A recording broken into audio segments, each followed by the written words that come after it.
Hello guys, कैसे हैं आप सब। आशा करती हूँ कि अच्छे ही होंगे। आज मैं आप सबके सामने फिर से हाजिर हूँ लेकर एक और रियल पैरानॉर्मल एक्सपीरियंस। ये घटना जिसके साथ घटी है उसका नाम शिवम है। वैसे तो मैंने आज तक कभी खुद ऐसा कुछ भी एक्सपीरियंस नहीं किया है, लेकिन कई लोगों ने मुझसे अपने एक्सपीरियंस साझा किए हैं। ये उनमें से एक एक्सपीरियंस है। ये घटना मुझसे शिवम ने साझा की है। जब शिवम मुझे जो कुछ भी उनके साथ हुआ वह सब कुछ बता रहे थे तो एक पल के लिए मैं भी डर गई थी। वैसे तो मैं इन सब पर विश्वास नहीं करती हूँ, लेकिन जब आप उनकी बात सुनते हैं तो आपको उनकी बात पर विश्वास हो जाता है। उनके चेहरे के भाव आपको उन पर विश्वास दिला ही देते हैं। शिवम गांव में रहता था और यह घटना करीब 15 साल पहले की है। शिवम का गांव उत्तर प्रदेश का एक छोटा सा गांव है। शिवम के 3 दोस्त थे, नीलेश, अजय और वरुण। शिवम के ये तीनों दोस्त बहुत खास दोस्त थे और इनकी दोस्ती ऐसी थी कि पूरे गांव में मशहूर थी कि ये सब बचपन से एक दूसरे के साथ रहे हैं। ये हमेशा एक दूसरे का साथ देते थे। इसके अलावा इनका ज्यादातर वक्त एक दूसरे के साथ बीतता था और यह हमेशा एक दूसरे के साथ मस्ती मजाक करते रहते थे। ऐसे ही एक दिन बैठे बैठे ये लोग मस्ती मजाक कर रहे थे और मस्ती मजाक में इन्होंने अपने ही एक दोस्त को एक चुनौती दे दी। उस वक्त यह मस्ती मजाक चल रहा था, लेकिन वह नहीं जानते थे कि उनका यह मस्ती मजाक उन पर भारी पड़ सकता है। इस मस्ती मजाक से गांव में मुसीबत आ सकती है, और सिर्फ गांव में नहीं बल्कि उनकी जिंदगी में भी। और वह नहीं जानते थे कि उन्हें इसकी बहुत बड़ी कीमत चुकानी पड़ सकती है। उन्होंने तो बस मस्ती मजाक किया था, लेकिन इसके बाद जो कुछ हुआ उसने उड़ा दिए उनके होश। उन्हें अपनी आंखों पर यकीन नहीं हो रहा था कि उन्होंने आज तक जो कुछ भी सुना था वह सब सच था, और वह सच आज उनकी आंखों के सामने था। इस राज ने ले ली थी कई लोगों की जान। आखिर क्या सच सुना था शिवम और उसके दोस्तों ने? क्या हुआ शिवम और उसके दोस्तों का? ऐसा क्या देख लिया था उन्होंने? कौन सी मुसीबत आने वाली है गाँव वालों पर? कहानी में हम आगे जानेंगे।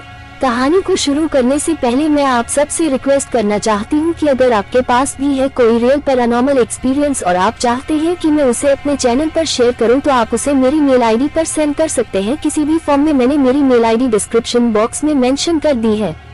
दोस्तों, अगर आपको है कहानी पढ़ने का शौक तो आप डाउनलोड कर सकते हैं प्रतिलिपि ऐप को। प्रतिलिपि ऐप है कहानियों का भंडार। यहाँ मिलेगी आपको बेहतरीन लेखकों की बेहतरीन रचनाएं, जिनके साथ आप जा सकते हैं एक अलग ही सफर पर। अपने इस अलग और अनोखे सफर को शुरू करने के लिए जल्द से जल्द डाउनलोड कीजिए प्रतिलिपि ऐप को। इसके अलावा अगर आप मेरे चैनल पर नए हैं तो मेरे चैनल को सब्सक्राइब करना बिल्कुल भी ना भूलें, ताकि आपको मेरे चैनल से जुड़ी छोटी सी छोटी डिटेल्स मिलती रहे। इसके अलावा दोस्तों, अगर आपको मेरे वीडियो पसंद आ रहे हैं तो लाइक का बटन दबाना बिल्कुल भी ना भूलें। साथ ही साथ आप कमेंट जरूर करें। आपके कमेंट्स मेरे लिए मोटिवेशन का काम करते हैं। आप कमेंट करते रहिए और मैं लाती रहूंगी आप लोगों के लिए ऐसी ही रोमांचक, रहस्यमयी, डरावनी कहानी या लोगों के सच्चे एक्सपीरियंस। चलिए चलते हैं कहानी की तरफ। शिवम ने बताना शुरू किया कि वह पहले गांव में रहता था। इन दिनों शिवम शहर में रहता है और उसे शहर में रहते हुए करीब 15 साल हो चुके हैं। शिवम इस हादसे के बाद से शहर में रहने लगा था। उसके परिवार वाले बिल्कुल भी नहीं चाहते थे कि वह गाँव में रहे। शिवम के गाँव में 3 खास दोस्त थे, नीलेश, अजय और वरुण। ये तीनों दोस्त ही अपना सारा समय एक दूसरे के साथ बिताते थे और मस्ती मजाक करते थे। इसके अलावा ये लोग साथ बैठकर पढ़ाई भी किया करते थे, इसीलिए इनके घर वाले इन्हें मिलने जुलने से बिल्कुल भी मना नहीं करते थे। ये बात करीब 15 साल पुरानी होगी। उसे वक्त इन लोगों ने ग्रेजुएशन कंप्लीट किया था। इन लोगों की उम्र 20 से 21 साल की थी। ये लड़के नए नए जवान हुए। जैसा कि आप जानते हैं इस उम्र में क्या होता है, बच्चे नशीली चीजों के प्रति आकर्षित हो जाते हैं। ठीक वैसे ही इन लोगों के साथ भी हुआ। एक दिन ये चारों दोपहर में एक दूसरे के साथ बैठे बातें कर रहे थे। तभी इनके दोस्त नीलेश ने उनसे कहा कि यार, अब तो हम लोग इतने बड़े हो गए हैं, चल ना एक बार दारू ट्राई करते हैं।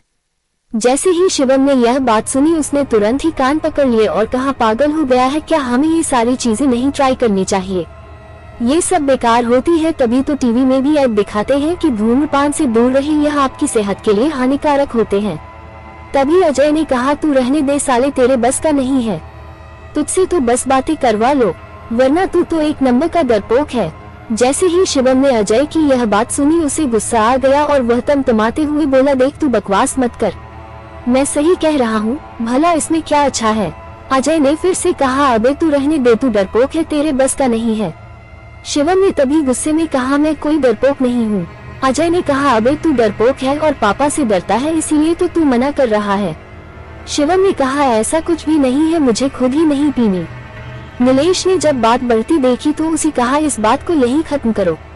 शिवम तू पी तो नहीं सकता लेकिन हमारे साथ बैठ तो सकता है, हमारा साथ तो दे सकता है, इससे तेरी दोस्ती भी बच जाएगी और तेरी सेहत भी।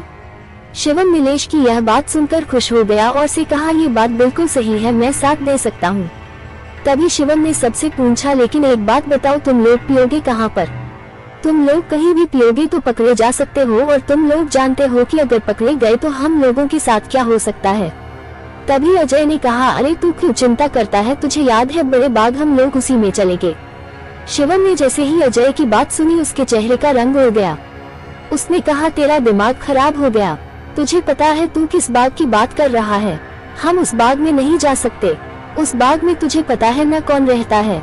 तभी अजय ने चिढ़ते हुए कहा हाँ मैं जानता हूँ मैं कौन से बाग की बात कर रहा हूँ और वहाँ कौन रहता है, लेकिन ये सारी बात सिर्फ अफवाह है, तूने कभी देखा है क्या उसे? तभी शिवम ने कहा नहीं, लेकिन मेरे पापा बताते हैं कि वो वहाँ रहती है। तभी अजय ने कहा अच्छा तो तेरे पापा ने बताया है तो तेरे पापा ने देखा है क्या उसे? शिवम ने ना में इनकार करते हुए सर हिला दिया और कहा नहीं, उन्होंने भी किसी से सुना ही था कि वो वहाँ पर रहती है और तुम्हें पता है अगर हम वहाँ गए तो क्या होगा? तभी अजय ने फिर अकड़ते हुए कहा अच्छा अगर वो होती ना तो अब तक आ चुकी होती, ये सिर्फ अफवाह बनाई हुई है, पता नहीं किसने और क्यों बनाई, लेकिन मुझे नहीं लगता कि वह है और अगर होती तो अब तक तो इस गांव को खत्म कर चुकी होती। बाकी दोस्त भी अजय की बात से सहमत हो गए और उन्होंने कहा ठीक है अब वो उस बड़े बाग में रात को जाकर दारू पार्टी करेंगे, साथ ही सब कुछ नॉनवेज भी रखेंगे। शिवम ने कहा क्या यार तुम लोग भी दारू तो पी ही रहे हो, नॉनवेज की क्या जरूरत है? तभी अजय ने कहा कि तुझे इससे क्या क्या आ रहा है क्या नहीं आ रहा है, हमें तो एंजॉय कर लेने दे, हम इतने बड़े हो गए हैं, हमें अभी तक ये भी नहीं पता कि दारू का स्वाद कैसा होता है, लोगों ने न जाने कितनी बार पी ली होगी इस उम्र में। शिवम ने भी कह दिया बोल तो ऐसे रहा है बहुत अच्छा काम करने जा रहा है और कोई तीर मार रहा हो। तभी अजय ने शिवम को ठोक कर चुप करते हुए कहा यार चुप हो जाना, हम लोग पियेंगे, तुझे नहीं पिलाएंगे, तुझे बस साथ में बैठना है। तभी शिवम ने चिढ़कर कहा ठीक है जो मन करे वह करो, मैं कुछ नहीं बोलने वाला, मुझे तो बस बैठना है ना। बैठने के लिए भी क्यों बुला रहे हो? अजय ने कहा अरे तू तो बुरा मान गया यार, चल तू भी पी लियो। शिवम ने गुस्से में कहा मुझे कोई शौक नहीं है। इसके बाद सबने डिसाइड कर लिया कि वह रात में बड़े बाग में मिलेंगे और वह लोग वहां से चले गए। रात में सभी लोग खाना खा रहे थे, खाना खाने के बाद सभी दोस्त सोने के लिए चले गए। गांव में रात में सभी लोग जल्दी सो जाया करते हैं, वह लोग बस सोने का नाटक कर रहे थे और यह इंतजार कर रहे थे कि जैसे ही उनके घर के सभी लोग सो जाएं तब वह लोग घर से बाहर निकलेंगे बिना किसी को पता चले। रात के करीब 9 बजे सभी दोस्त बाहर निकलने लगे। उस वक्त भी फोन हुआ करता था, कीपैड वाला फोन, उन सभी के पास फोन था, लेकिन उन सभी ने उसे इस तरीके से वाइब्रेशन पर डाला हुआ था कि उसकी आवाज घर वाले न सुन सके और वह सभी लोग गांव के चौराहे पर मिले। उन्होंने सभी सामान खरीद कर पहले से ही रख लिया था। ये सारा सामान उन लोगों ने सारा सामान दूसरे गांव से खरीदा, क्योंकि अगर वह अपने गांव से ही यह सारा सामान खरीदते तो सभी लोगों को पता चल जाता। इसके बाद नीलेश, अजय, शिवम और वरुण वहां से एक साथ चल दिए। वह गांव के बाहर उस जगह गए जहां पर उन्होंने सारा सामान रखा हुआ था। ये जगह कोई और जगह नहीं थी बल्कि वही बड़ी बाग ही थी, क्योंकि इस बाग में कोई आता जाता नहीं था तो सारा सामान रखने में भी कोई खतरा नहीं था। इसके अलावा इंसान तो दूर, वहां पर कोई जानवर भी नहीं जाता था, गलती से भी कुत्ते भी नहीं जाते थे। इसीलिए वह जानते थे कि जो वह वापस लौटेंगे तो उन्हें वह सामान आसानी से मिल जाएगा। उन्होंने वह सामान उठाया और अंदर की तरफ चलने लगे। तभी शिवम ने कहा यार ज्यादा अंदर क्यों जा रहे हो, यहीं पर खाने पीने का प्रोग्राम कर लो। अब की बार वरुण बहुत ज्यादा चिढ़ गया था और उसने शिवम को देखकर कहा यार तुझे नहीं जाना तो तू यहीं रुक जा, वैसे भी इतना मूड बनाया है, अगर किसी ने यहाँ बाहर देख लिया ना तो हम लोग वैसे ही फंसने वाले हैं। शिवम ने कहा अरे यार कौन देखेगा, तुम लोग जानते तो हो इस बाग की तरफ कोई नहीं आता, फिर इतनी रात को गाँव में कोई जगह भी नहीं होगा। अजय ने कहा देख तुझे चलना तो चल, नहीं तो हम अंदर जा रहे हैं, हमें वैसे ही पता है इस बाग में ऐसा कुछ भी नहीं है, ये जो मोहिनी है ना ये सब सिर्फ अफवाह है। अजय ने बाग की तरफ इशारा करते हुए और दिखाया, देख कितने सुंदर सुंदर और इतने अच्छे फलों से लदे हुए पेड़ है बाग में, मुझे लगता है ना जिसको भी लालच रहा होगा इस बाग का उसने लोगों से झूठ बोल दिया है, कोई तो आता होगा इस बाग में फलों को तोड़ने के लिए। वह बाग वाकई में बहुत ज्यादा सुंदर थी और उसमें जो पेड़ थे वो फलदार पेड़ थे जिसे देखकर कोई भी हैरान हो जाता। चांद अपने चरम पर था और जिसकी रोशनी बाग के पेड़ के पत्तों पर पड़ रही थी, जिसकी वजह से पेड़ चमक रहे थे, बाग और भी ज्यादा खूबसूरत लग रही थी। वह सभी दोस्त बाग के अंदर चले गए। उन सभी ने खाना पीना शुरू कर दिया और मस्ती मजाक कर रहे थे। उन्होंने शिवम को चिढ़ाना और छेड़ना शुरू कर दिया कि वह बहुत ज्यादा डरपोक है और अपने पापा से भी इतना ज्यादा डरता है कि वह चाहते हुए भी ड्रिंक नहीं करेगा। शिवम ने कहा कि उसे ड्रिंक करना ही नहीं है। हाँ, मैं ड्रिंक खुद ही नहीं करना चाहता, इसमें पापा से डरने जैसी कोई बात नहीं है। वरुण ने उसे उकसाना शुरू कर दिया और कहने लगा, अगर नहीं डरता तो पी के दिखा, चल तू ज्यादा मत पीना, थोड़ी सी पी के दिखा दे। अब शिवम का भी ईगो हर्ट हो गया था। उसने थोड़ी सी पी ली थी और पी के दिखाई। जैसे ही उसने मुंह में डाली उसे ऐसा लगा जैसे उसे उल्टी हो जाएगी, लेकिन उसने खुद को संभाला था ताकि उसके दोस्त उसका मजाक ना उड़ाए और उसने जो दारू मुंह में ली थी उतनी गटक ली। अब शिवम के सारे दोस्तों ने कुछ ज्यादा ही पी ली थी और वह लोग नशे में आने लगे और अब वह लोग भूतिया कहानी सुनाकर एक दूसरे को डराने की कोशिश कर रहे थे। उनमें से बस एक ही शख्स था जो डर रहा था, वह था शिवम, क्योंकि उसी ने थोड़ी सी पी थी, बाकी सब ने तो अच्छी सी पी रखी थी और वह काफी ज्यादा नशे में थे। इसके बाद उन्होंने मोहिनी का नाम लिया। जैसे ही वरुण ने मोहिनी का नाम लिया, उन्हें वहाँ ठंडक महसूस हुई। शिवम का चेहरा डर से भर गया था। उसने उसे चुप कराने की कोशिश की और कहा, उसका नाम मत लो, एक तो उसी की बाग में बैठे हुए हो और उसका नाम ले रहे हो। तभी अजय ने डरते हुए कहा, अब क्या बकवास कर रहा है, कौन है मोहिनी? कोई नहीं है, कह तो रहा हूँ, अफवाह है, बस अफवाह। तभी शिवम ने उन्हें कहा, नहीं, सिर्फ अफवाह नहीं है और इसी बाग में उसका घर भी है। तभी अजय खड़ा हुआ और उसने दिलेरी दिखाते हुए कहा, अच्छा मोहिनी है और उसका घर भी है, चल मैं ढूंढता हूँ मोहिनी का घर। और वह बाग में अंदर की तरफ जाने लगा। अजय की बात सुनकर वरुण और नीलेश भी खड़े हो गए। उन्होंने भी कहा, हाँ, अगर मोहिनी का घर है तो आज हम उसके घर में जाएंगे। और वह लोग बाग में अंदर में तरफ जाने लगे। काफी देर अंदर जाने के बाद उन्हें एक झोपड़ी जैसा घर दिखाई दिया। वह लोग एक्साइटेड हो गए और बोले, वो रहा मोहिनी का घर, चल चलते हैं। वह लोग उसकी तरफ तेजी से कदम बढ़ाने लगे। वरुण ने कहा, अरे भाई, तुझे झोपड़ी दिखाई दे रही है क्या? अजय ने कहा, हाँ, मुझे भी दिखाई दे रही है। नीलेश ने कहा, कहीं शिवम की बात सच तो नहीं? अजय ने कहा, अरे पागल है क्या, मुझे तो लग रहा है जिसकी झोपड़ी है ना उसी ने अफवाह फैला रखी है, पूरी बात पर कब्जा किया हुआ है और गांव वालों को कुछ भी नहीं मिल रहा। चल देखते हैं अभी इसको कौन है ये। वह तीनों लोग तेजी से उसे झोपड़ी की तरफ बढ़ रहे थे। झोपड़ी में अंदर जाने के बाद उन्हें कुछ सामान दिखाई दिया। वहाँ पर काफी सारा सामान था। उस झोपड़ी को देखकर साफ पता चल रहा था कि झोपड़ी में अभी भी कोई रहता है। वह झोपड़ी काफी ज्यादा साफ सुथरी थी। तभी वरुण ने इशारा करते कहा, यार वाकई यहाँ कोई रहता है और किसी ने पूरे गांव वालों को बेवकूफ बना रखा है। देख, पूरे के पूरे बाग पर कब्जा किया हुआ है, अकेले पूरे बाग के मजे ले रहा है जो यहाँ रहता है। उन लोगों ने बहुत ज्यादा पीनी शुरू कर दी और जो वहाँ रहता था उसे गाली देनी शुरू कर दी। वह लोग इस वक्त इतने ज्यादा नशे में आ गए थे कि वह लोग वहीं बेहोश हो गए। बस अकेला शिवम ही था जो वहाँ पर बैठा हुआ था, जिसकी आंखें बड़ी बड़ी खुली थी। उसे हल्का हल्का नशा हुआ था कि उसने थोड़ी सी पी थी। वह आंखें बड़ी बड़ी करके झोपड़ी में इधर उधर देखने की कोशिश कर रहा था, क्योंकि उसे गांव वालों की बातों पर पूरा यकीन था कि इस झोपड़ी में मोहिनी रहती है। शिवम ने देखा कि उस झोपड़ी में बहुत सारा सामान था, जो सामान काले जादू में इस्तेमाल किया जाता है। वहाँ पर कई गुड़िया रखी हुई थी जो काले कपड़ों से बनाई गई थी और उन पर सुइयां चुभी हुई थी। वहाँ पर एक हवन कुंड भी था जिसके चारों तरफ बहुत पहले समय की राख जमा हो रखी थी। वहाँ पर कुछ हड्डियाँ, कुछ कंकाल भी रखे हुए थे। शिवम झोपड़ी के दूसरे हिस्से में गया तो वहाँ पर कई ऐसे हथियार थे जिससे किसी को भी मारना आसान हो जाए। उसने वहाँ पर बहुत सारे हथियार देखे, जिसकी वजह से वह बहुत ज्यादा डर गया। वह पलटा तो वहाँ पर उसे एक बहुत बड़ी सी मूर्ति दिखाई दी। यह मूर्ति बहुत ही ज्यादा भयानक थी। इस मूर्ति को देखकर साफ पता चल रहा था कि यह मूर्ति किसी देवी की नहीं है, बल्कि किसी ऐसी शक्ति की है जिसकी उपासना तंत्र साधना के लिए की जाती है। शिवम ये तो नहीं जानता था कि वह मूर्ति किसकी है, लेकिन वह मूर्ति बहुत ही ज्यादा भयानक लग रही थी। उस मूर्ति की आंखें बहुत ही बड़ी बड़ी और भयानक थी, जिसके ऊपर भावे पूरी तरीके से उसको घेरे हुए थी। बड़ी और चौड़ी सी नाक थी, बड़े बड़े होंठ, बड़े बड़े दांत और उनके बीच में से निकलती हुई बड़ी सी जीभ। उस मूर्ति के 4 हाथ थे, एक बड़ा सा पेट और कमर पर एक कपड़ा बंधा हुआ था। उसके 4 पैर थे। हालांकि वह मूर्ति स्त्री की थी, लेकिन ऊपर के शरीर को केवल मुंडमाला से ढका हुआ था और साथ ही साथ उसके हाथ में कटार, तलवार, गनासा और एक मृत पात्र यानी मिट्टी का छोटा मटका, और उसमें से खून बह रहा था। शिवम उस मिट्टी के बर्तन के पास गया तो उसे पता चला कि वह मूर्ति जो उसे अभी बहुत ज्यादा बड़ी तो नहीं लग रही थी, लेकिन वह मूर्ति उसके कद से ऊंची थी और काफी बड़ी थी। उसने उसे मिट्टी के बर्तन पर लगे खून को छुआ तो वह हैरान हो गया और घबरा गया, क्योंकि उस पर जो खून लगा था वह एकदम ताज़ा गीला खून था, क्योंकि उसकी उंगली पर रह गया था, जिसकी वजह से शिवम बहुत ज्यादा घबरा गया था और वह भागकर उसे कमरे में चला गया, जिस कमरे में उसके दोस्त बेहोश हुए थे। तभी शिवम के कान से पायल की आवाज टकराई, छन छन छन छन छन छन। यह आवाज सुनते ही शिवम का चेहरा डर से भर गया। वह आंखें बड़ी बड़ी करके इधर उधर देखने की कोशिश करने लगा। वह बहुत ज्यादा घबराया हुआ था, इसके कारण उसकी सांसें बहुत ज्यादा तेज चल रही थी।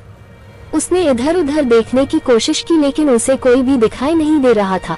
अचानक से शिवम को महसूस हुआ कोई इसके पीछे खड़ा है। जैसे ही शिवम को यह महसूस हुआ, शिवम वहीं बेहोश हो गया। तभी अचानक से अजय की आंख खुली। अजय नशे में झूम रहा था और आंखों को बड़ी बड़ी करके खोलकर देखने की कोशिश कर रहा था, लेकिन उसे कुछ भी दिखाई नहीं दे रहा था। इस वक्त जंगल में खूब अंधेरा था और वह जो जी झोपड़ी में थे वह भी अंधेरे में डूबी हुई थी। अजय उठकर चलने की कोशिश करने लगा, तभी वह किसी चीज से टकराकर गिर गया। जैसे ही अजय गिरा, उसे किसी लड़की के हंसने की आवाज सुनाई दी। उसने खुद को संभाला और फिर इधर उधर देखने की कोशिश की, लेकिन उसे कुछ भी दिखाई नहीं दिया। अब अजय डर चुका था। उसने अपने दोस्तों को आवाज लगानी शुरू की, नीलेश नीलेश, वरुण, शिवम, कोई तो बोलो यार। वह लगभग रोते हुए उन्हें आवाज लग रहा था, लेकिन उसके किसी भी दोस्त ने उसे वापस से जवाब नहीं दिया। तभी एक लड़की की स्पष्ट आवाज आई, जिसने उसके सभी दोस्तों का नाम फिर से नीलेश, वरुण, शिवम, फिर से एक लड़की की खिलखिलाते हुए हंसने की आवाज आई। अब अजय ने घबराकर उससे पूछा, कौन हो तुम, कौन हो तुम? तभी उसे लड़की ने जवाब दिया, मैं वही हूँ जिससे तुम मिलने आए थे।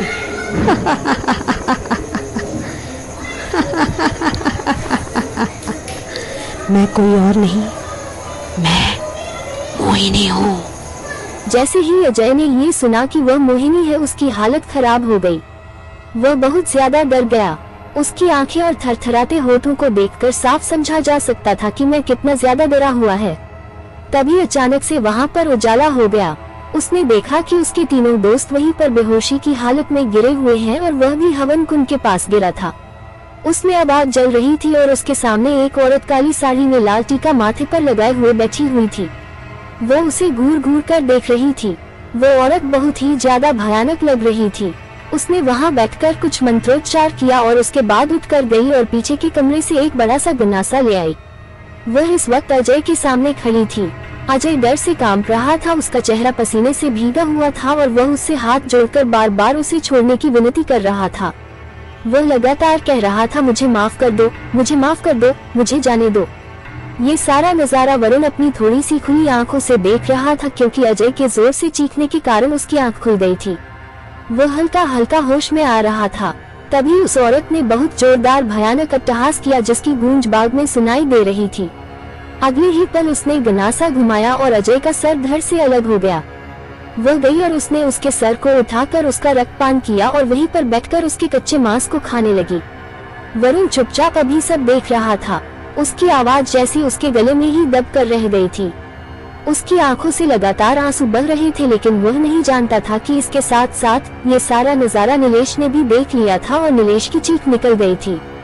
जैसे ही मोहिनी ने नीलेश की चीख सुनी, उसने अजय के मांस को वहीं छोड़ दिया और पलटकर नीलेश की तरफ देख रही थी। नीलेश ने जैसे ही यह महसूस किया, उसकी सांस वहीं रुक गई थी। उसने आंखें बंद कर रखी थी। वह ये दिखाने की कोशिश कर रहा था कि वह जगह ही नहीं है। मोहिनी ने अजय के मांस को छोड़ा और खड़े होकर धीरे धीरे अजीब तरीके से चलते हुए उनकी तरफ आ रही थी। वो बहुत ही ज्यादा भयानक लग रही थी। उसने काले रंग के कपड़े पहने हुए, उसके माथे पर तिलक था, खुले हुए बाल और जला हुआ शरीर और उस पर उसके मुंह पर लगा हुआ अजय का खून। मोहिनी के हाथों के नाखून बहुत बड़े और नुकीले थे, इस वक्त जो खून से सने भी थे। उसने उसे देखा कि उसके साथ साथ उसकी सांस रुक जाती है। जैसे जैसे वह उनके करीब आ रही थी, वरुण और नीलेश दोनों की सांसें तेज चल रही थी। उन दोनों ने मोहिनी को अपनी तरफ बढ़ते हुए देख लिया था, लेकिन दोनों चुपचाप आंखें बंद किए हुए वहीं लेटे रहे और खुद को शांत करने की कोशिश कर रहे थे, ताकि मोहिनी को पता ना चले कि वह जगे हुए हैं और वह उन्हें देख न ले। वरुण ने अपने डर पर धीरे धीरे काबू कर लिया था, लेकिन नीलेश का डर उस पर हावी हो रहा था। वह जैसे जैसे सोच रहा था कि मोहिनी करीब आ रही है, उसकी सांसें और तेज चलने लगी। उसकी आंखों से लगातार आंसू बहे ही जा रहे थे। वह धीरे धीरे सिसक रहा था। वह उसकी तरफ देखने लगा। उसकी आंखों का हिस्सा एकदम काला था। उसने अपने बड़े से नाखून नीलेश की पीठ पर फिराए, जिसके कारण नीलेश की सांसें बहुत तेज चल रही थी और नीलेश फफक फफक कर रो पड़ा। अब वह समझ चुका था कि आज उसकी जिंदगी का आखिरी दिन है।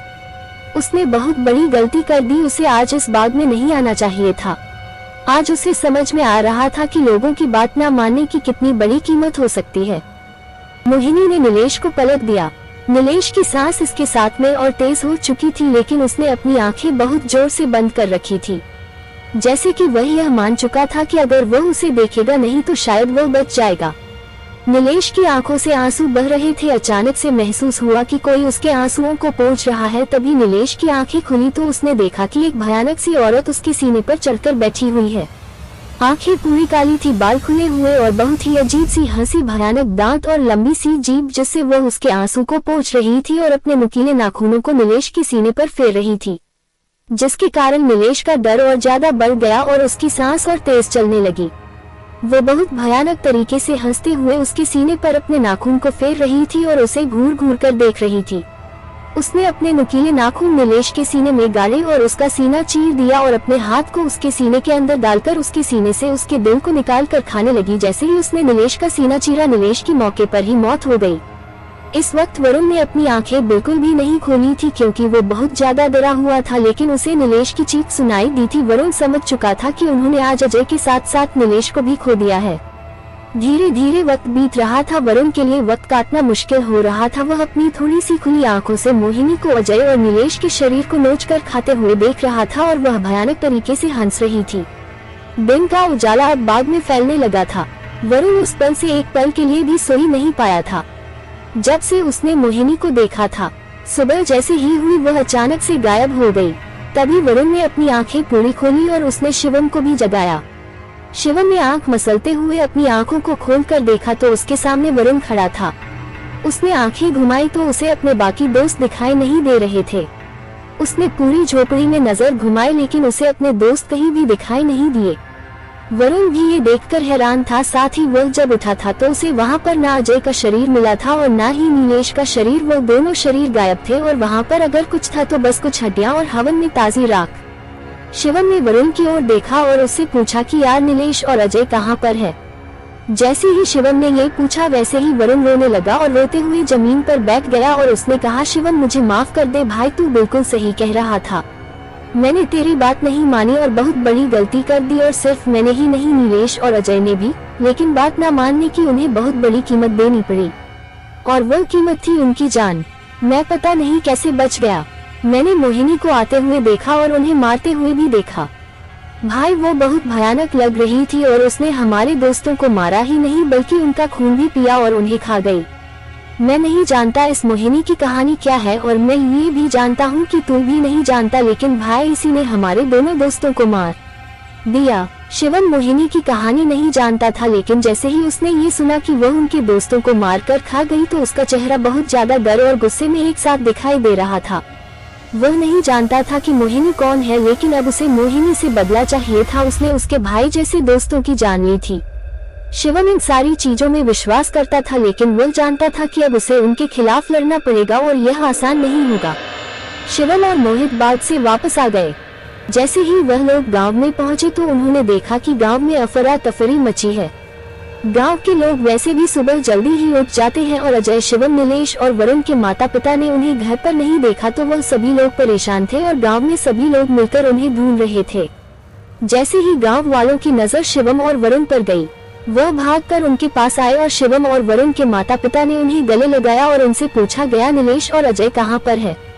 तभी वरुण और शिवम दोनों की आंखों में आंसू आ गए और उन्होंने पूरे गांव के लोगों के सामने जमीन पर बैठकर माफी मांगते हुए कहा कि हमने की गलती कर दी है। हम जानते हैं कि आप हमें आसानी से माफ नहीं कर पाएंगे, लेकिन हमसे ये गलती भूल से हो गई। हम कल रात उस बड़े बाग में गए थे। जैसे ही गांव वालों ने बड़े बाग का नाम सुना, उनकी आंखों में डर साफ दिखाई दे रहा था और उनके चेहरे का रंग सफेद पड़ चुका था। तभी नीलेश और अजय के माता पिता भागकर उनके पास आए और उनसे पूछा, तुम बड़े बाग गए थे लेकिन क्यों? हमारे बच्चे ठीक तो है ना? वो दोनों उनके परिवार की तरफ देख रहे थे और उनकी आंखों में आंसू थे और उन्होंने नाम ऐसा लिया था कि नीलेश और अजय के माता पिता समझ चुके थे कि अब वो दोनों कभी घर वापस लौटकर नहीं आएंगे, क्योंकि वह लोग जानते थे कि मोहिनी का कहर कितना भयानक है। हालांकि उन्होंने मोहिनी को कभी देखा नहीं था, लेकिन अपने बड़े बुजुर्गों से मोहिनी की कहानी सुनी थी। अजय और शिवम के माता पिता का तो सब लुट गया था, उन्होंने अपने घर के जवान बेटों को खोया था और नीलेश अपने घर का इकलौता था। तभी शिवम ने रोते हुए अपने पिता की तरफ देखा और पूछा, पापा कौन है यह मोहिनी? वो उस बाग में क्यों रहती है और क्या चाहती है? शिवम के पिता ने अपना सर पीट लिया, उनके चेहरे पर अफसोस दिख रहा था। मोहिनी के बारे में उन्हें भी ज्यादा जानकारी नहीं थी, उन्होंने भी अपने पुरखों से सुना ही था उसके बारे में। उन्होंने शिवम के साथ बाकी लोगों को भी बताना शुरू किया। मोहिनी कोई और नहीं बल्कि एक गायन है।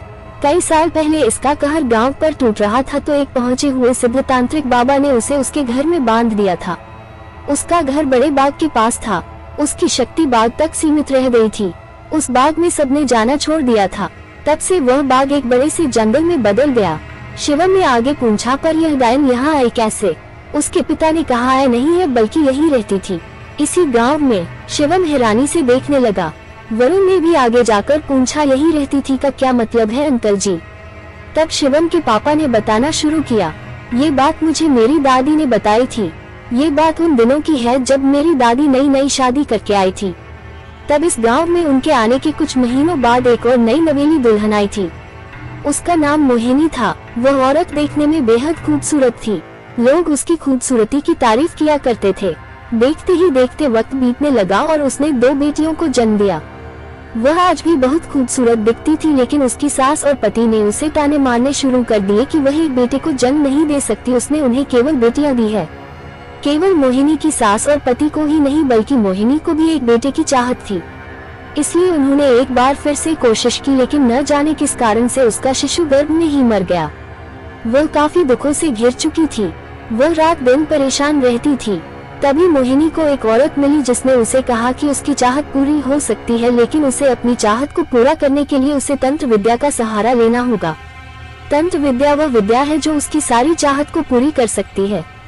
मोहिनी को भी पुत्र का लालच था, इसीलिए उसने सोचा कि क्यों न तंत्र विद्या का सहारा लिया जाए। इसीलिए वह एक तांत्रिक के पास गई। तांत्रिक ने मोहिनी को ध्यान से देखा। पहले तो वह उसकी खूबसूरती से भ्रमित हो गया। इसके पश्चात उसने उससे कहा कि यदि उसे पुत्र की इच्छा है तो उसे बलि देनी होगी। पहले तो मोहिनी डर गई। वह घर आ गई और लगातार इसी बारे में सोचने लगी। उसकी पुत्र पाने की चाहत बहुत बड़ी थी। उसके मन में आया कि यदि 1-2 बलि देने के बाद उसे पुत्र की प्राप्ति हो सकती है तो इसमें गलत क्या है। आखिर उसे रोज के तानों से भी छुटकारा मिल जाएगा और उसकी भी चाहत पूरी हो जाएगी। अब ताने सुन सुनकर उसके कान पक चुके थे, क्योंकि कई वर्षों से वह अपनी सास और पति से यही ताने सुन रही थी कि वह उन्हें एक पुत्र और पोते का सुख नहीं दे सकती। उसने केवल बेटियों को ही जन्म दिया है और उसने केवल उन्हें पोतियां ही दी है। मोहिनी उस तांत्रिक के पास जाकर रोज तंत्र विद्या सीखने लगी। इसके बदले तांत्रिक उसके शरीर का भोग करता था। अब वह तंत्र विद्या सीख तो चुकी थी, लेकिन अभी उसने इसका प्रयोग नहीं किया था। मोहिनी ने जो विद्या सीखी थी वह उसको ठीक तरीके से समझ भी नहीं पाई थी। वह बस मंत्रों को बोलना सीख पाई थी। मोहिनी अगले दिन उस तांत्रिक के पास गई। तांत्रिक ने कहा, तुम्हें बलियां देनी होगी, लेकिन शुरुआत तुम्हें अपनी बेटी से ही करनी होगी। ये बात सुनकर तो जैसे मोहिनी के पैरों तले जमीन खिसक गई, लेकिन वो पीछे नहीं हटना चाहती थी। अब उसके दिमाग में सिर्फ एक ही बात घूम रही थी कि उसे बेटा चाहिए। उसने तांत्रिक से पूछा उसे क्या करना होगा। तांत्रिक ने उसे जवाब दिया कि उसे यदि बेटा चाहिए तो पहले अपनी बेटी को यहाँ लाकर उसकी बलि देनी होगी। अगले दिन मोहिनी अपनी बड़ी बेटी को तांत्रिक के पास लेकर चली गई। तांत्रिक ने उसे एक हथियार दिया और कहा, इसे अपनी बेटी के सीने को चीर दो और उसके दिल को बाहर निकाल लो। मोहिनी ने अपनी बेटी के सीने को चीरकर उसका दिल बाहर निकाल दिया और उसे हवन कुंड में स्वाहा कर दिया। इसके बाद मोहिनी अगले दिन अपनी छोटी बेटी को भी ले आई और उसने उसका सीना की चीरकर उसका दिल निकालकर उस हवन कुंड में स्वाहा कर दिया।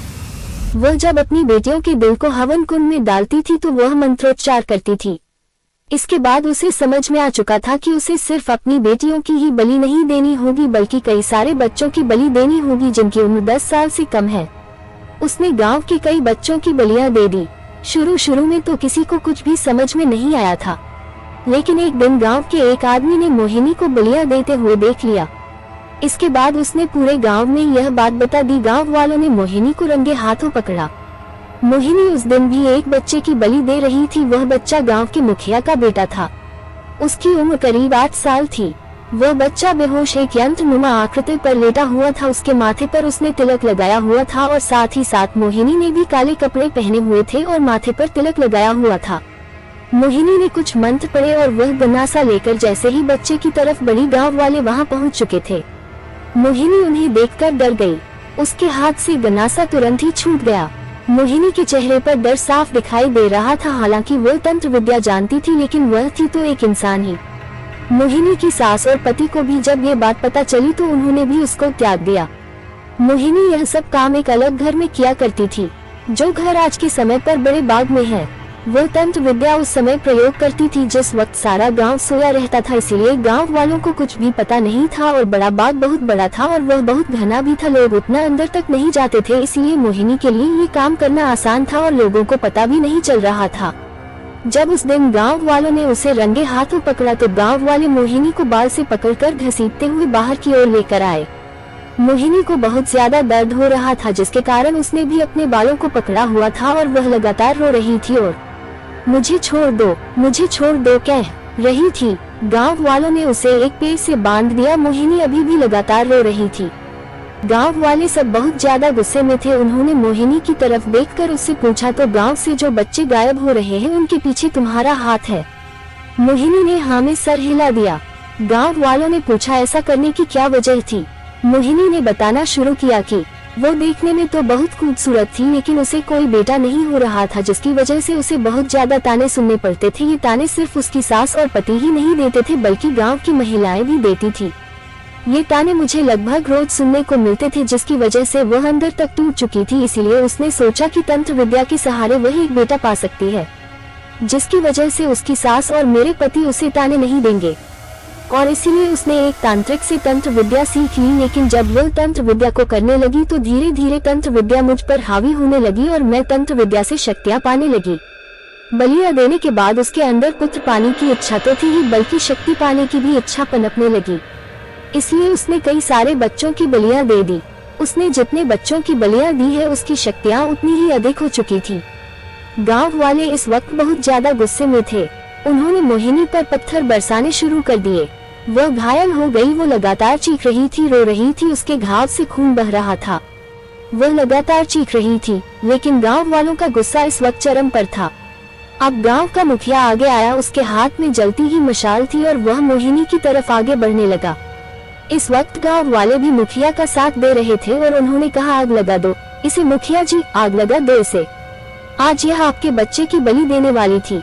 इसने गांव के बहुत सारे बच्चों की बलियां दी हैं। ऐसी औरत अगर जिंदा रही तो वह हम सबको खा जाएगी। पूरा गांव खत्म हो जाएगा। आज इसे जला देना ही सही है। इसे जला दीजिए मुखिया जी, इसे जला दीजिए। मुखिया तेजी से आगे बढ़ रहा था कि अचानक से उसके कदम ठहर गए। इस वक्त मोहिनी कुछ बड़बड़ा रही थी। उसके चेहरे पर बहुत ही भयानक सी हंसी थी। मुखिया जैसे सम्मोहित हो गया था। उसके कदम रुक गए। तभी गांव के एक लड़के ने मुखिया के हाथ से मशाल छीनकर मोहिनी को आग लगा दी। आग लगने के कारण मोहिनी चीखने और चिल्लाने लगी। वह बहुत ज्यादा तड़प रही थी। उसकी चीख बाग में गूंज रही थी। इस वक्त उसकी चीखें इतनी ज्यादा भयानक थी कि गांव वाले जितने भी वहां खड़े थे उन्होंने अपने कान को हाथों से ढक रखा था और वह उसकी दर्द भरी चीखों बर्दाश्त नहीं कर पा रहे थे। कुछ औरतों ने तो जब मोहिनी को जलते हुए देखा तो वह वहीं बेहोश हो गई। उसने दर्द भरी आवाज में कहा, मैं कहीं नहीं जाऊंगी, मैं यहीं रहूंगी। गांव वालों ने सोचा कि यह किस्सा यहीं खत्म हो गया, इसलिए वह सब घर वापस आ गए। लेकिन कुछ समय के बाद हर पूर्णिमा और अमावस्या को मोहिनी गांव के एक आदमी के घर जाकर उसे घर के किसी सदस्य की आवाज में पुकारती थी। डायन की पुकार सुनकर जो दरवाजा खोल देता था उसे यह अपने साथ ले जाती थी। उस आदमी के साथ क्या होता था ये किसी को कुछ भी पता नहीं चलता था। इसीलिए उस समय एक बहुत पहुंचे हुए सिद्ध तांत्रिक बाबा की मदद लेकर गांव वालों ने उस डायन को उस बाग में बंधवा दिया था। ये सब सुनकर कई गांव के लोग वरुण और शिवम बहुत ज्यादा डर गए। शिवम के पापा ने आगे कहा, उसके लिए जो बंधन बनाया गया था तुमने उस बंधन को तोड़ दिया। अब ये डायन वापस गांव में आएगी और उसका कहर गांव वालों पर टूटेगा। शिवम ने डरते हुए अपने पिता की तरफ देखते हुए कहा, अब क्या होगा पापा? शिवम के पिता ने कहा, अब तो काफी देर हो चुकी है, हमें कल ही से एक सिद्ध तांत्रिक बाबा की तलाश करनी होगी। धीरे धीरे शाम से रात हो गई और सभी गांव वाले घरों में सोने के लिए चले गए। वरुण अपने घर पर सोया हुआ था। तभी वरुण के घर के दरवाजे पर दस्तक हुई। काफी रात हो चुकी थी। गांव वाले डरे हुए थे। वह डायन के बंधन टूटने की बात जानते थे, इसलिए वरुण के घर वालों की हिम्मत नहीं हो रही थी कि वह दरवाजा खोले। तभी अजय की आवाज आई। जैसे ही वरुण ने अजय की आवाज सुनी, उसकी आंखें खुल गई, लेकिन उसे याद था कि उसने मोहिनी को अपने सामने ही अजय को मारकर नोच के खाते हुए देखा था। वह बहुत ज्यादा डर गया और उसका शरीर पसीने से लथपथ हो गया था। वह डर के कारण कांप रहा था। उसने अपने कम्बल को जोर से पकड़ लिया और आंखों को जोर से बंद कर लिया। जब दरवाजा नहीं खुला तो काफी देर तक सन्नाटा छाया रहा। वरुण को लगा कि वह चली गई है। उसके शरीर की कंपन अब कम हो चुकी थी। फिर से एक बार खटखटाने की आवाज आई। अब की बार एक लड़की की आवाज आ रही थी। उसने कहा, यह आवाज उसकी दोस्त पूजा की थी। वरुण ने मन ही मन कहा, पूजा इतनी रात को यहाँ क्या कर रही है। उसने कंबल को हटाया और उतरकर दरवाजे की तरफ जाने लगा। तभी वरुण की माँ की नजर वरुण पर गई और उन्होंने वरुण को रोकते हुए पूछा, वरुण कहाँ जा रहा है। वरुण ने जवाब दिया, अरे माँ, दरवाजे पर पूजा आई है। तभी वरुण की माँ ने कहा, तेरा दिमाग खराब हो गया है, इतनी रात को पूजा आएगी, समय देख रहा है, इस वक्त रात के 2 बजे रहे हैं। जैसे ही वरुण की नजर घड़ी पर गई तो वह हैरान था और वो काफी ज्यादा डर गया, क्योंकि उसे भी यकीन था कि रात के 2 बजे पूजा तो नहीं आएगी। लेकिन वरुण को याद आया कि उसे पूजा की आवाज में कुछ घबराहट सुनाई दे रही थी। तभी एक बार फिर से दरवाजा खटखटाने की आवाज आई। पूजा की आवाज में घबराहट सुनाई दे रही थी। उसने कहा। वरुण के कदम फिर से दरवाजे की तरफ जाने लगे तो उसकी माँ ने उसका हाथ जोर से पकड़ लिया और उसको घूरकर गुस्से में देखते हुए बोली, तू दरवाजे पर नहीं जाएगा। वरुण ने अपनी माँ की तरफ देखते हुए कहा, लेकिन माँ, वो कितनी परेशान है, आप देख तो रही हैं। वह डायन उसके पापा को लेकर चली गई, इसीलिए वह इतनी रात को आई है। वरुण की माँ भी इस वक्त धोखे में आ रही थी, क्योंकि उन्हें भी वह आवाज पूरी तरह से पूजा की आवाज ही लग रही थी और उन्हें लगा कि हो सकता है कि पूजा के पापा को डायन लेकर चली गई हो, इसलिए उन्होंने कहा, तू नहीं जाएगा, मैं दरवाजा खोलती हूँ। वरुण की माँ दरवाजे पर गई और उन्होंने दरवाजा खोला। उन्होंने जैसे ही दरवाजा खोला, घर के बाहर कोई भी नहीं था। इसकी वजह से वह हैरान थी। उन्होंने 2 बार आवाज दी, पूजा, पूजा। तभी एक जोरदार हंसने की आवाज आई और अचानक से वरुण की माँ को ऐसा लगा कि कोई उन्हें बाल से पकड़कर खींच रहा है, जिसकी वजह से वह जमीन पर गिर गई और वह उन्हें घसीटते हुए बाग की तरफ ले जाने लगी। वरुण की माँ की चीख सबको सुनाई दे रही थी, लेकिन इस वक्त सब लोग अपने घरों में दुबके हुए थे, क्योंकि वह सब डायन से डरे हुए थे। वरुण अपनी माँ के पीछे पीछे भागने लगा। वह बहुत तेजी से उसकी माँ को घसीटते हुए बाग में ले गई। अभी वरुण आधा रास्ता भी नहीं पहुंचा था कि उसने गन्नासा उठाया और वरुण की माँ का गला धड़ से अलग कर दिया। एक चीख के साथ वरुण की माँ ने वही दम तोड़ दिया। वरुण जब तक भागकर वहां पहुंचा तो उसने मोहिनी को अपनी माँ को नोच नोच कर खाते हुए देखा। उसे ऐसा लगा जैसे उसे उल्टी हो जाएगी। वह बहुत ज्यादा डर गया था। वह बिना आवाज किए ही अपने कदम पीछे की ओर लेने लगा, क्योंकि वह समझ चुका था कि उसकी माँ मर चुकी है और अब उसकी जान खतरे में है। डरते हुए उल्टे कदम दौड़ते हुए वरुण वापस अपने घर आ गया और उसने दरवाजा जोर से बंद कर लिया। वह डर से कांप रहा था और फफक फफक कर रो रहा था। वरुण के रोने की आवाज उसके पापा के कानों में गई। उसके पापा काफी देर से परेशान थे। उन्हें बस अपनी पत्नी के चीखने की आवाज आई। जब तक वह भागकर बाहर आए, वहां पर ना वरुण था ना ही उनकी पत्नी। उन्हें कुछ भी समझ में नहीं आ रहा था, इसीलिए वह घर पर परेशान चक्कर काट रहे थे। वह वरुण के कमरे में आए और उन्होंने पूछा, तेरी माँ कहाँ है, वह चीखी क्यों थी। वरुण ने रोते हुए कहा, पापा, वह डायन माँ को ले गई, वो डायन माँ को ले गई, उसने उन्हें मार दिया। वरुण की बात सुनकर उसके पिता भी फफक फफक कर रोने लगे। अभी कुछ घंटे ही बीते थे कि अचानक से फिर से गांव के किसी आदमी के चीखने की आवाज आई। इस बार वरुण उसके पिता फिर से बाहर की ओर आ गए थे। उन्होंने देखा कि वह डायन फिर से एक आदमी को बाल से पकड़कर घसीटते हुए बाग की तरफ लेकर जा रही थी और वह बहुत तेजी से चल रही थी। वरुण उसके पिता ने उसका पीछा किया, लेकिन वह कितनी भी तेज भाग रहे थे, उस डायन का मुकाबला नहीं कर पा रहे थे। वरुण ने अब डायन का पीछा करना बंद कर दिया था, लेकिन उसके पापा डायन के पीछे जा रहे थे। तभी वरुण ने उन्हें रोकते हुए कहा, पापा, पीछा करने से कोई फायदा नहीं है, अब तक तो डायन उस आदमी को मार चुकी होगी। और वरुण अपनी बात पूरी भी नहीं कर पाया था कि तभी उसके पापा ने पूछा, और क्या। वरुण ने रोते हुए कहा, उसके मांस को नोच नोच कर खा रही होगी, जैसे कुछ समय पहले वह माँ के मांस को नोच नोच कर खा रही थी। एक ही रात में गांव में 2 मौतें हो चुकी थी और एक रात पहले 2 मौतें और। अगले दिन जब सब सुबह उठे तो गांव वालों को पता चला कि वरुण की मां और गांव का एक आदमी जिसका नाम घनश्याम था, उन्हें वह डायन अपने साथ ले जा चुकी थी। गांव के मुखिया ने कहा, जो कि इस वक्त शिवम के पापा थे, कि उन्हें जल्द से जल्द एक तांत्रिक की खोज करनी होगी। गांव के 3 से 4 आदमी तांत्रिक की खोज में निकल चुके थे। उन्हें एक अंदाजा था, क्योंकि एक जगह थी जहां पर बहुत सारे अघोरी और तांत्रिक अपनी तंत्र विद्या को सीखते थे और प्रयोग करते थे। ये तांत्रिक केवल मानव भलाई के लिए ही तंत्र विद्या प्राप्त करते थे, लेकिन ये जगह गांव से काफी दूर थी और उस समय में साधन तो हुआ करते थे, लेकिन आप आसानी से इतनी दूर का सफर जल्दी ही तय कर ले। सबको पता था कि वहां पहुंचने में 1 दिन का समय लग जाएगा और लौटकर आने में 1 और दिन का समय। मुखिया जी ने जाते वक्त गांव के बाकी लोगों को कह दिया, रात में आपको कोई कितना भी पुकारे पर आपको दरवाजा नहीं खोलना है, नहीं तो वह आपकी जान ले लेगी। सभी ने जब ये बात सुनी तो हाँ में सर हिला दिया। इस वक्त सब लोग बहुत ज्यादा डरे हुए थे। मुखिया जी भी अपने साथ 3-4 लोगों को लेकर निकल चुके थे। दिन का वक्त बीतने लगा और रात का समय शुरू होने लगा। अब मुखिया और वह सभी लोग उस जगह पर पहुंचने ही वाले थे। इधर गांव में फिर से एक घर के बाहर डायन ने दस्तक दी। पिछले दिनों में बंधन टूटने के कारण और 4 लोगों को मौत के घाट उतारने के बाद वह डायन काफी शक्तिशाली हो चुकी थी। उसने फिर से उस घर के एक सदस्य की आवाज में पुकारा, बबलू बबलू। बबलू एक छोटा बच्चा था, करीब 10 साल का। उसने जब अपना नाम सुना तो उसकी आंख खुल गई। यह आवाज बबलू की दीदी पूजा की लग रही थी। बबलू उठा और वह दरवाजा खोलने के लिए आगे बढ़ा। बबलू नींद में था, इसीलिए वह भूल चुका था कि पूजा दीदी घर में ही सो रही है। वह दरवाजा खोलने के लिए आगे बढ़ ही रहा था कि उसकी नजर कमरे में सोई हुई पूजा दीदी की तरफ गई और वह हैरानी से उन्हें देखने लगा। उनके पास गया और उन्हें जगाकर पूछा, पूजा दीदी आप मुझे क्यों बुला रही थी? पूजा इस वक्त नींद में थी। उसने बबलू को देखते हुए कहा, मैं तुम्हें बुला रही थी, पर मैं तुम्हें कहाँ बुला रही थी। अचानक से पूजा को होश आया। पूजा की उम्र करीब 20 साल की थी। वह डर गई और उसने बबलू को अपने सीने से लगा लिया और उसे अपने पास ही सुला लिया। फिर से दरवाजा खटखटाने की आवाज आई और अब की बार उसने बबलू के दोस्त की आवाज में कहा, बबलू बबलू दरवाजा खोल, मैं तेरे घर खेलने आया हूँ।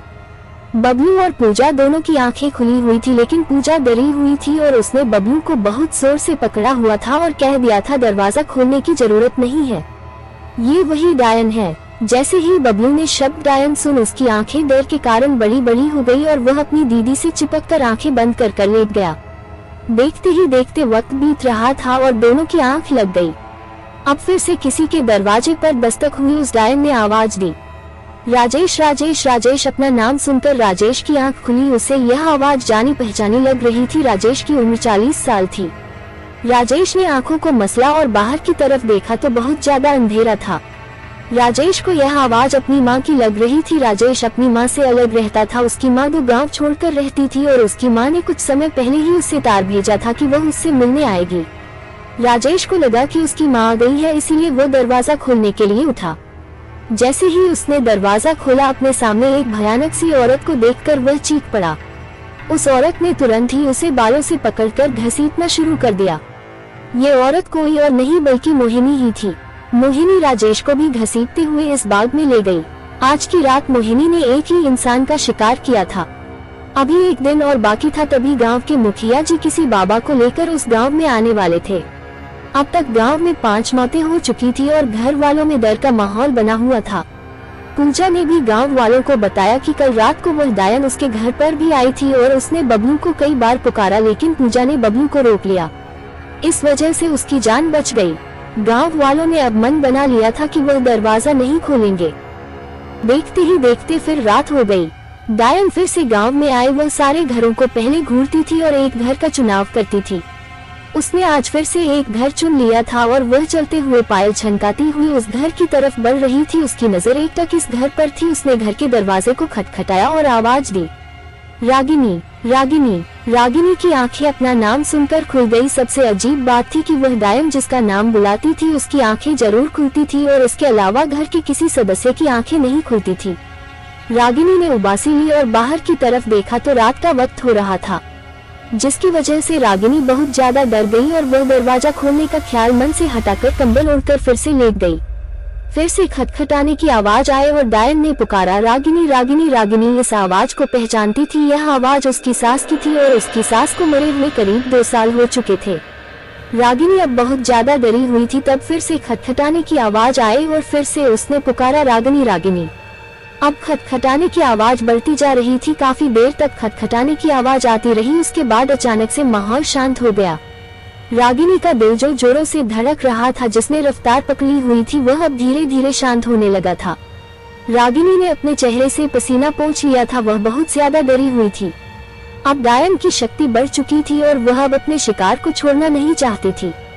उसने खटखटाते हुए भयानक सी आवाज में रागिनी को पुकारा, रागिनी दरवाजा खोल, रागिनी दरवाजा खोल। रागिनी के सास ससुर मर चुके थे और उसके पति किसी काम से दूसरे गांव गए हुए थे।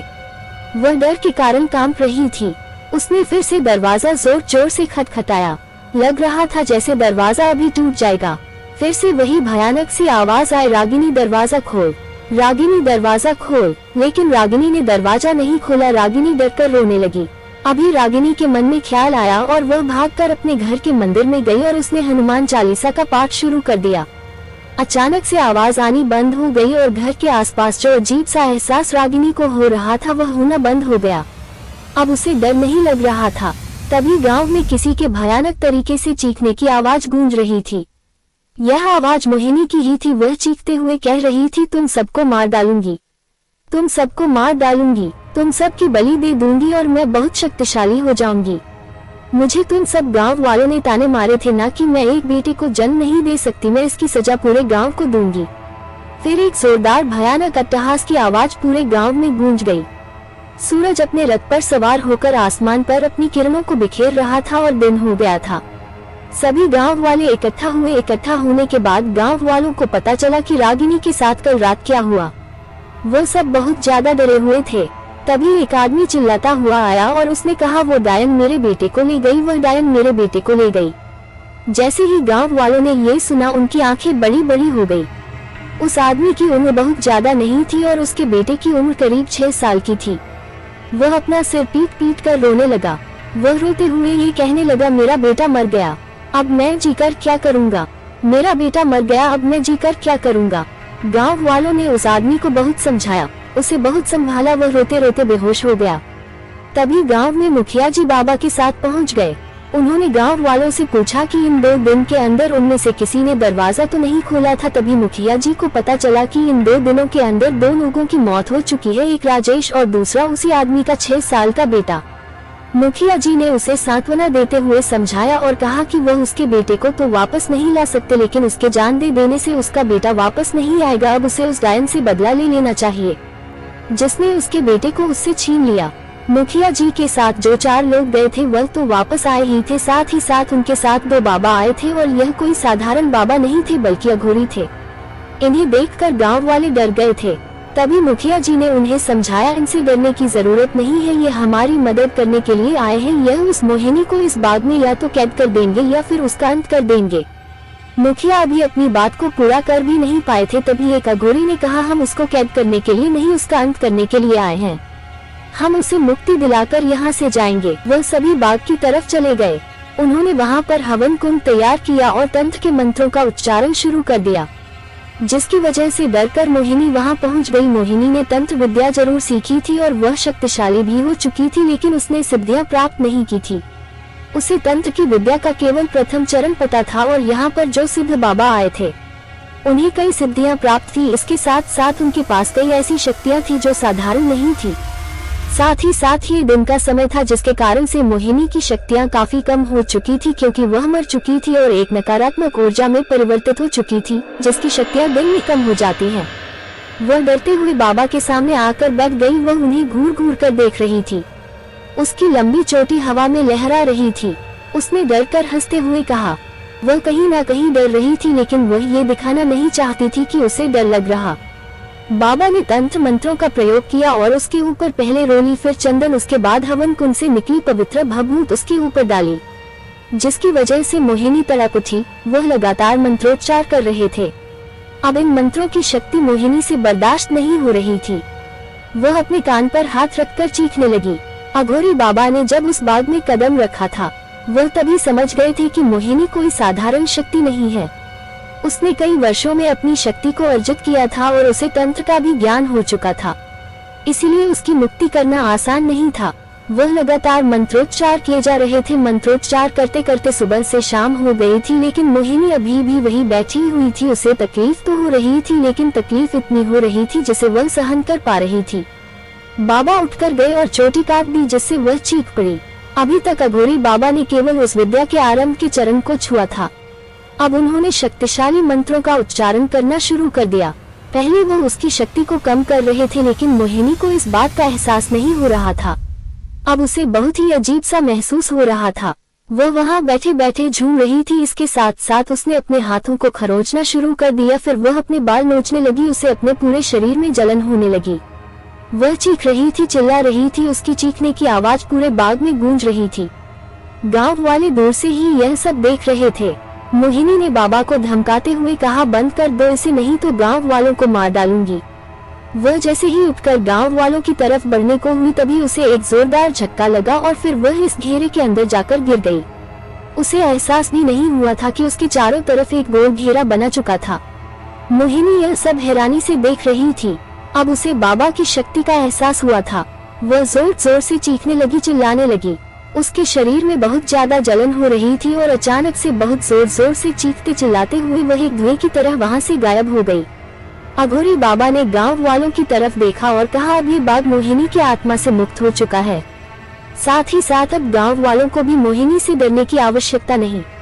अब वह उनके आसपास कभी भी नहीं आ सकती। गांव वालों ने जब ये सुना तो वह बहुत ज्यादा खुश हो गए। उन्होंने बाबा जी को धन्यवाद कहा और उनका आदर सत्कार किया। इसके बाद बाबा जी वहाँ से चले गए।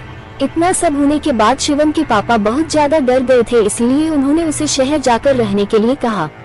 शिवम आज भी शहर में रह रहा है और उसकी यादों से यह सारी चीज अभी तक गई नहीं है। वह आज भी जब इसके बारे में सोचता है तो सिहर जाता है।